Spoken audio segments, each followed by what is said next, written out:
शेखर ई study में आप सभी का स्वागत है। प्रिय विद्यार्थियों, हमारे इस ऑनलाइन इंस्टीट्यूट के माध्यम से आप सभी को गणित और हिंदी विषय का आधारभूत तरीके से अध्यापन कराया जाता है, जिसमें कहीं अगर थोड़ी बहुत त्रुटि हो जाती है तो उसके लिए हम क्षमा प्रार्थी हैं और इस संबंध में आपके सुझाव आमंत्रित हैं। धन्यवाद। हेलो दोस्तों, मैं शेखर स्वागत करता हूं आपका अपने YouTube चैनल शेखर ई स्टडी पॉइंट पर। दोस्तों, आपकी वर्णमाला चल रही थी। मैंने वर्णमाला की अभी शुरुआत ही की थी, एक ही पार्ट इसका आया है। अगर आपने नहीं देखा है तो प्लेलिस्ट में जाइएगा, वहां पे आपको मिल जाएगा। ठीक है, संभवतः 15 या 16वां भाग होगा। हालांकि प्लेलिस्ट में एक क्रम से सारे वीडियो लगे हैं, आप शुरू से देख सकते हैं, भाषा के बारे में लेके हिंदी के बारे में तक। ठीक है, चूंकि वर्णमाला आरंभ हो चुकी थी, हमने बताया था कि वर्णमाला आपको दो तरीके से समझनी चाहिए। एक आपका मैंने विभाजन बताया था मौखिक, दूसरा लिखित। ठीक है, इसी के पहले पार्ट में मैंने ये सारी चर्चाएं की थी। मौखिक में मैंने स्वनिम और ध्वनि में विभाजित किया था, लिखित में मैंने बताया था वर्णों के आधार पर। ठीक है, उसके बाद मैंने स्वनिम के बारे में बताया था कि मुख के खुलने और बंद होने के बीच की वायु ही स्वनिम होती है। कई स्वनिमों की प्रक्रिया से ध्वनियां बनती हैं, ये भी मैंने आपको बताया था। और साथ ही साथ मैंने आपको ये भी बताया था कि भाषा विज्ञान की सबसे छोटी इकाई स्वनिम होती है, और दूसरा मैंने बताया था कि भाषा की सबसे छोटी इकाई ध्वनि होती है। ठीक है, क्योंकि स्वनिम और ध्वनि दोनों के विषय में अलग अलग कथन मैंने आपको बताए थे। उसके बाद मैंने वर्ण के विषय में बताया था कि वर्णमाला की सबसे छोटी इकाई क्या होती है, वर्ण होती है। ठीक है, उसके बाद मैंने वर्ण और अक्षरों की तुलना भी की थी, वर्ण और अक्षर में क्या अंतर है इसको भी बखूबी बता दिया था। ठीक है, अगर आपने ये सब चीजें नहीं देखी हैं तो आप इसके पहले के पार्ट अवश्य देख लीजिएगा, तभी आप कनेक्ट कर पाएंगे एक दूसरे को। ठीक है, तो ये सारी चीजें ऊपर की स्वनिम, ध्वनि, वर्ण और अक्षर, ये सारी चीजें आप पढ़ चुके हैं इसके पूर्व के पार्ट में। आज हम जो पढ़ेंगे उसमें हम देखिए वर्णों के विभाजन को पढ़ेंगे, जैसे मात्रिक और अमात्रिक वर्णों के बारे में थोड़ा सा परिचय जान लेंगे, ताकि आपको कहीं दिक्कत ना हो वर्णमाला पढ़ने में। अभी देखिए, वर्णमाला की आपकी वास्तविक शुरुआत अभी नहीं हुई है। जब आप वर्णमाला का विभाजन स्वर, व्यंजन और अयोगवाह में पढ़ने लगेंगे तो वहीं से अधिकतर प्रश्न पूछे जाते हैं। प्रश्न यहाँ से भी आते हैं, ये थोड़े से पूर्व की अवस्था है, इनको आपको जानना आवश्यक है। ठीक है, स्वनिम क्या होती है, ध्वनि क्या होती है, वर्ण क्या होते हैं, वर्ण और अक्षर में क्या अंतर होता है, इसलिए इन सभी चीजों को वर्णमाला के शुरुआती भाग में ही बता दिया गया, ताकि आपको जब वर्णमाला के मध्य भाग में हम पहुंचे तो आपको कोई परेशानी न हो और आप बेहतर सीख पाए। ठीक है, देखिए एक प्रश्न मैंने यहाँ पे दिया है कि भाषा विज्ञान की सबसे छोटी इकाई। हालांकि मैंने आपको बताया था भाषा विज्ञान की सबसे छोटी इकाई स्वनिम होती है, लेकिन ये आपके विकल्पों पे निर्भर करता है कि आपका विकल्प किस रूप में दिया हुआ है। ठीक है, जैसे यहाँ पे विकल्प के रूप में मैंने 3 विकल्प दिए। भाषा विज्ञान की सबसे छोटी इकाई स्वनिम, ध्वनि और वर्ण। मैंने बताया था कि भाषा विज्ञान की सबसे छोटी इकाई स्वनिम होती है, लेकिन जब आपके विकल्प में इस तरीके से दे तो मान लीजिए स्वनिम भी दिया है, ध्वनि भी दिया है, वर्ण भी दिया है, चौथा दिया है इनमें से कोई नहीं। ठीक है, तो आप पहली प्राथमिकता किसे देंगे, स्वनिम को देंगे। ठीक है, पहली प्राथमिकता इसे देंगे। अगर इस तरीके से प्रश्न आ जाए भाषा विज्ञान की सबसे छोटी इकाई, तो अगर आपके विकल्प में कहीं भी स्वनिम दिख रहा है किसी भी स्थान पे, पहले, दूसरे, तीसरे, चौथे, तो आप उसे प्राथमिकता देंगे। सपोज करिए यही स्वनिम ना होता, ठीक है, और प्रश्न यही होता भाषा विज्ञान की सबसे छोटी इकाई, तो दूसरे नंबर पर आप प्राथमिकता देते ध्वनि को। भाषा विज्ञान की सबसे छोटी इकाई ध्वनि कहते, कब, जब स्वनिम अनुपस्थित होता, स्वनिम विकल्प में ना होता तो आप ध्वनि को चुनते। ठीक है, मतलब पहली प्राथमिकता स्वनिम को देते, स्वनिम विकल्प में नहीं है तो दूसरी प्राथमिकता ध्वनि को देंगे। सपोज करिए ध्वनि भी ना हो तो प्रश्न यही हो भाषा विज्ञान की सबसे छोटी इकाई।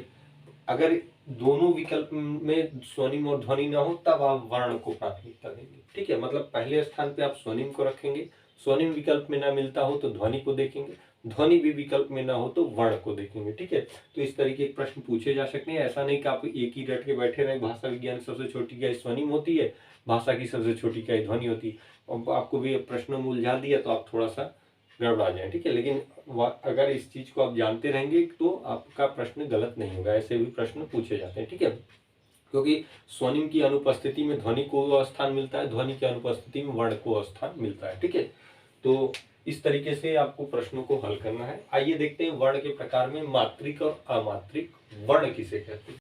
देखिए वर्णों में हम देख लेते हैं मात्रिक वर्ण और अमात्रिक वर्ण, फिर मात्रिक वर्ण से ही मात्रिक शब्दों को भी थोड़ा बहुत देख लेंगे और अमात्रिक शब्दों के बारे में देख लेंगे। ठीक है, ताकि आपका परिचय रहे कि ये होते क्या है।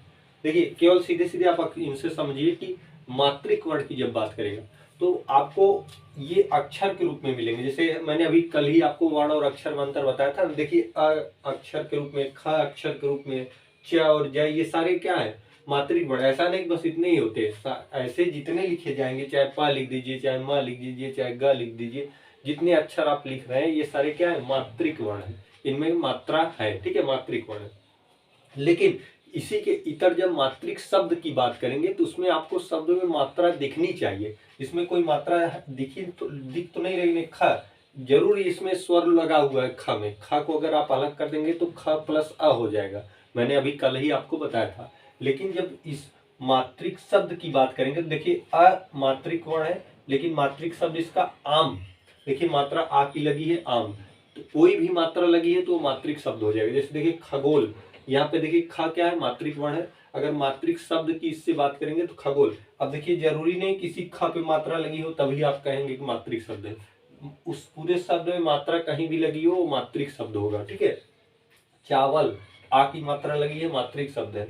जहाज, देखिए ह पे आ की मात्रा आ की मात्रा लगी है तो जहाज क्या है, मात्रिक शब्द है, ठीक है। और मात्रिक वर्ण की बात करें तो जो अक्षर लिखे जाते हैं वो मात्रिक वर्ण होते हैं। देखिए अगर हम ख है, ये क्या है, मात्रिक वर्ण है। अगर हम ख को इस तरीके से लिख दें तो ये मात्रिक वर्ण नहीं हो पाएगा, क्योंकि हमने इसका आ जो स्वर है उसे अलग कर दिया। अब ख ये हो गया हलंत के रूप में, ये अर्ध रूप में हो गया, तो ये अर्ध वर्ण जो होते हैं वो अक्षर में नहीं आते हैं, ठीक है, इसलिए मात्रिक वर्ण नहीं होगा। लेकिन अमात्रिक की बात करें तो देखिए यही अर्ध रूप, चाहे जितने वर्णों के अर्ध रूप आप लिखेंगे वो सारे अमात्रिक हो जाएंगे, ठीक है। जैसे ये ख क्या है, अमात्रिक है, लेकिन ये ख क्या है, मात्रिक है। तो मात्रिक में ये सारे इस तरीके के वर्ण आएंगे, आपको अमात्रिक में इस तरीके के आएंगे जिसमें हलंत लगा होगा, जिन्हें अर्ध रूप में लिखते हैं, ठीक है। ये मूल रूप में होते हैं, ये वर्ण का मूल रूप है। इसके साथ जैसे ही स्वर जोड़ेंगे ये क बन जाएगा, ठीक है। लेकिन मूल रूप में ये हलंत के रूप में लिखा जाता है, ठीक है। तो ये वर्णों में लिखा जाता है, ये अक्षर कहते हैं, ठीक है। हालांकि बोलचाल की भाषा में सबको हम वर्ण ही पढ़ देते हैं या सबको अक्षर पढ़ देते हैं, लेकिन वास्तविकता ये होती है ये अक्षर के रूप में आते हैं, ये वर्ण के रूप में आते हैं, ठीक है। अब देखिए अमात्रिक वर्ण की जब हम बात करेंगे तो देखिए अमात्रिक वर्ण और अमात्रिक शब्द में थोड़ा भिन्नता ये है कि जैसे एक का है, आप कहें यहाँ पे मात्रा नहीं है, लेकिन देखिए कमल, जब तक आपको इसमें अलग से कोई मात्रा न दिखे, जैसे कमल है, अब यहीं पर अगर हम कोमल लिख देते हैं, ठीक है, कोमल, तो देखिए ये मात्रिक हो जाता है क्योंकि ओ की मात्रा लग गई है। लेकिन यहाँ पे मात्रा कहीं नहीं दिख रही, कमल, तो कमल क्या हो गया, अमात्रिक शब्द हो गया। खग, खग भी क्या हो, पक्षी, पक्षी का पर्याय है, तो खग क्या है, अमात्रिक है, कहीं मात्रा नहीं है। छलक अमात्रिक है, जल अमात्रिक है। लेकिन यहाँ पे देखिए जहाज, देखिए आ की मात्रा, आ की मात्रा, ओ की मात्रा, आ की मात्रा, तो जहां पे मात्राएं दिख जाए वो मात्रिक शब्द हो जाएंगे। और मात्रिक वर्ण की पहचान करनी हो तो इस तरीके के वर्ण होंगे, ठीक है। जहां पे मात्रा न दिखे वो अमात्रिक शब्द हो जाएंगे। और अमात्रिक वर्णों की पहचान करनी हो तो ये अर्ध रूप में जो लिखे जाते हैं, जिन्हें हम मूल वर्ण कहते हैं, ये सारे अमात्रिक वर्ण होते हैं, ठीक है। बस इतना आप जानते रहिएगा, आपको कहीं दिक्कत नहीं होगी, ठीक। तो अब देखिए यहाँ से जो इसके वर्णमाला की पूर्व की जो चीजें थी वो सारी चीजें यहाँ पे समाप्त होती। अब हम वर्णमाला के अंतर्गत अब वर्णमाला का विभाजन देखेंगे, ठीक है, कि वर्णमाला का विभाजन स्वर, व्यंजन और अयोगवाह में किस तरीके से किया गया। यहीं से आपके प्रश्न आते हैं, यहीं से आप वर्णमाला की एक तरीके से शुरुआत समझिए, ठीक है। बाकी ये सारी चीजें आपको बतानी आवश्यक थी ताकि आपका एक परिचय रहे, क्योंकि वर्णमाला पढ़ रहे हैं, एक आधार होता है हिंदी व्याकरण का, ठीक है। इसी से जुड़ी संधियां होती हैं, बहुत सारी चीजें सब इसी से रिलेट करके होती हैं। तो आगे भी सारी चीजें आपको विस्तृत बताई जाएंगी, जितनी चीजें बताई जा रही है आप उसे नोट करते चलिएगा, ठीक है। देखिए हमने स्वनिम ध्वनि देख लिया, वर्ण देख लिया और अक्षर देख लिया। अब हम अगर शब्दों की बात करें तो यही हम आपको शब्द बता देते हैं, हालांकि संधि में आप शब्द को और विशेष समझ पाएंगे, ठीक है। एक लाइन में शब्द भी देख लीजिए ताकि आपका पूरा क्लियर रहे, फिर हम वर्णमाला के विभाजन को देखते हैं, ठीक है। क्योंकि हमने ध्वनि, वर्ण, अक्षर ये सब जान गए तो शब्द भी जान ले यहीं तो भी ठीक है। देखिए शब्दों की बात करें तो वर्णों का जो सार्थक मेल होता है वही शब्द का निर्माण करता है, ठीक है। वर्णों के सार्थक मेल से क्या होता है, शब्द निर्मित होता है। आप ये शब्द के विषय में जानते ही होंगे, जैसे कि हम 2-3 वर्णों को जोड़ दें, जैसे क है, ठीक है, फिर म है, फिर ल है, ठीक है। अगर तीनों को जोड़ दे तो क्या हो जाएगा, कमल बन जाएगा। कमल क्या है, एक सार्थक शब्द है, कमल का अपना एक अर्थ होता है, इसलिए इसे सार्थक शब्द के अंतर्गत रखते हैं, ठीक है। तो इसी तरीके से शब्दों की पहचान की जाती है, मतलब वर्णों को अगर आप सार्थक मेल करा दें तो वो शब्द का निर्माण कर देते हैं। जैसे हम देखिए दो वर्ण लिखे, दो शब्द आपके सामने लिखे हैं, पानी भी क्या है एक शब्द है और पानी भी क्या है एक शब्द है, क्योंकि ये वर्णों से मिलकर बना हुआ है। कैसे बना है देखिए, प, ठीक है, और न, ठीक। अब इसमें देखिए अगर हम और इसको ओपन करें तो प में हलंत लगा दें और अ जोड़ दें, तो ये देखिए अब प का रूप हो गया, ठीक है। अब उसके बाद दूसरा है न, तो न में क्या है, न में हलंत लगा है और ई लगी है, ठीक है। तो ये देखिए प और अ जोड़ के प बन गया, न और ई लग के नी बन गई। तो अब ये जाके क्या बन गए, दोनों मिलके पानी बन गए, ठीक है। लेकिन पानी का अपना कोई अर्थ नहीं होता, ये निरर्थक शब्द है तो शब्द यह भी वर्णों का मेल हो रहा है। देखिए वर्णों का मेल हो रहा है, वर्णों के मेल से ही तो शब्द बनता है। वर्णों के मेल से शब्द बना पनी, लेकिन पनी शब्द जरूर है लेकिन यह निरर्थक शब्द है, इसका कोई अपना एक क्या है अर्थ नहीं होता, ठीक है। उसी तरीके से देखिए पानी का हम देखें, पानी पर ये मूल वर्ण है पर, अब इसमें कौन सी मात्रा जुड़ी है, पा बना है तो आ जुड़ा है, ठीक है। अब देखिए आ जुड़ गया तो ये प धन आ हो गया, क्या पा हो गया, ठीक है। ये देखिए क्या बन गया, पा बन गया। अब ये दूसरा है नी, नी कैसे बनेगा, न मूल रूप में लिखिए हलंत लगा के, प्लस ई की बड़ी की मात्रा है तो ई बड़ी की मात्रा लगा दीजिए। देखिए वर्णों का सार्थक मेल शब्द होता है, वर्णों का देखिए यहाँ पे मेल हुआ है, जुड़ा हुआ है दोनों का, तो इनका सार्थक मेल क्या हो गया, अब ये शब्द बना देगा प और आ, पा, न और ई, नी। पानी, पानी का अपना एक अर्थ होता है, पानी वही जल, तो ये क्या है सार्थक शब्द है, पानी सार्थक शब्द है, पानी निरर्थक शब्द है। तो शब्द भी दो प्रकार के होते हैं, सार्थक शब्द और निरर्थक शब्द। सार्थक शब्द वो होते हैं जिनका अपना कोई अर्थ होता है, उन्हें हम सार्थक शब्द कहते हैं। निरर्थक शब्द वे होते हैं जो होते तो शब्द है लेकिन उनका कोई अर्थ नहीं होता, वो निरर्थक मतलब शब्द से ही स्पष्ट है, निरर्थक मतलब उनका कोई अपना एक अर्थ नहीं है। तो शब्द दो प्रकार के, सार्थक निरर्थक। कैसे शब्द बनते हैं, वर्णों के मेल से शब्द बनते हैं। वर्णों का मेल हमने यहाँ पे कराया और शब्द बना के दिखा दिया दो, ठीक है। तो बस इतना शब्द के विषय में जानते रहिए कि शब्द कैसे बनता है, वर्णों के मेल से बनता है। शब्द दो प्रकार के हो सकते हैं, सार्थक और निरर्थक। हालांकि ये सारी चीजें अभी आपको और आगे जाके बताई जाएंगी, लेकिन वर्णमाला की शुरुआत है, ये सारी चीजें जानना आपको जरूरी है। अब इसके बाद से जब हम चूंकि वर्णमाला में अंदर जाने वाले हैं, मध्य भाग में आने वाले हैं, जहाँ से बहुत अधिक प्रश्नों की आने की संभावना होती है। बाकी आप जब संधि विच्छेद पढ़ेंगे तो वहाँ ये सब चीजें आपको सहायता करेंगी, क्योंकि हम जब संधि करेंगे तो हमें संधियों को ढूंढने में ये सारी चीजें महत्वपूर्ण होती है और सहायता करती है। हम शब्द जान पाएंगे, वर्ण जाने रहेंगे, अक्षर को जाने रहेंगे, तभी हम संधि को बेहतर समझ पाते हैं, ठीक है। इसलिए ये सारी चीजें आपको वर्णमाला के तहत बता दी जा रही, क्योंकि वर्णमाला अब वर्णों को जान रहे हैं तो वर्णों, अक्षरों और शब्दों को जानना आपके लिए आवश्यक था, इसलिए बता दीजिए, ठीक है। अब देखिए हम शुरुआत करते हैं वर्णमाला में उनके विभाजन से, स्वर, व्यंजन और अयोगवाह के रूप में। यहाँ आप ध्यान से नोट बनाते चलिएगा, हालांकि जितनी चीजें बताएगी उन सभी चीजों को अपनी कॉपी पे अवश्य लिखते रहिए।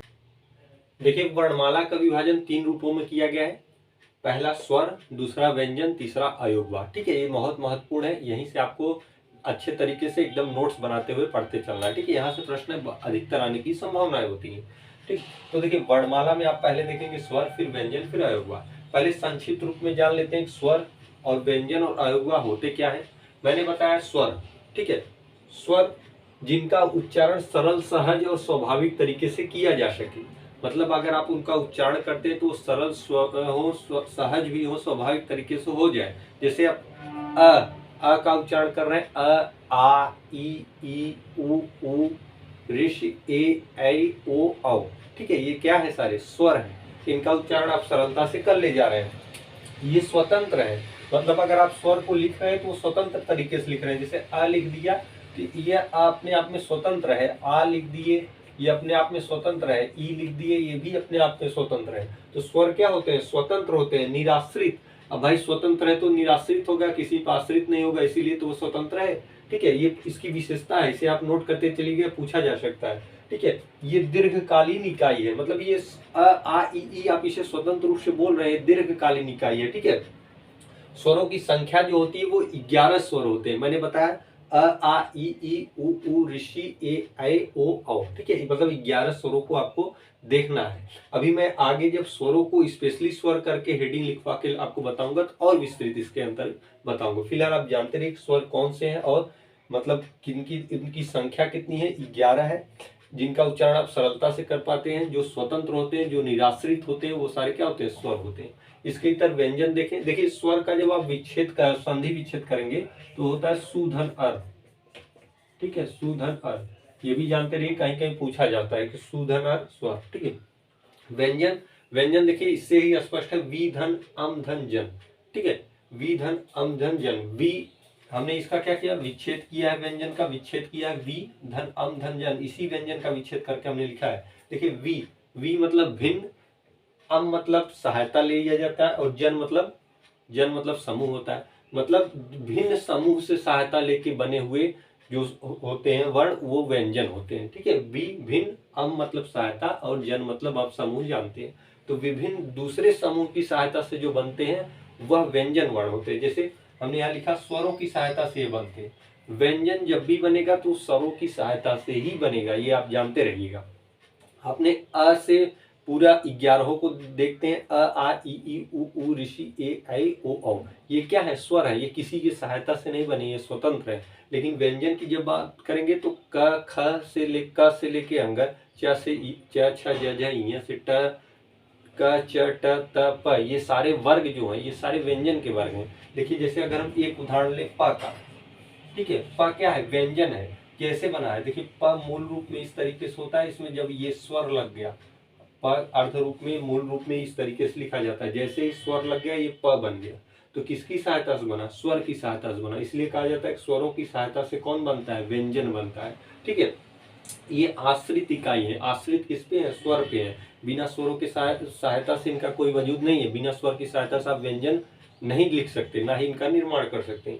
ये अल्पकालीन इकाई होती है, ठीक है, इनकी संख्या 33 होती है, ये जो संख्या है मूल रूप से 33 है, ठीक है। अगर आपसे पूछ दे व्यंजन की मूल रूप से संख्या कितनी है तो आप बताएंगे 33, स्वरों की मूल रूप से संख्या कितनी है तो आप बताएंगे 11, ठीक है। हालांकि अभी और मैं इसका विच्छेद करके आपको बताऊंगा। अयोगवाह, देखिए अयोगवाह न तो स्वर में आते हैं ना ही व्यंजन में आते हैं, ठीक है, न स्वर में ना ही व्यंजन में आते। पंडित किशोरीलाल गोस्वामी ने इसे लेखन के आधार पर स्वर माना है। इनकी संख्या 2 होती है, अयोगवाहों की संख्या 2 होती है।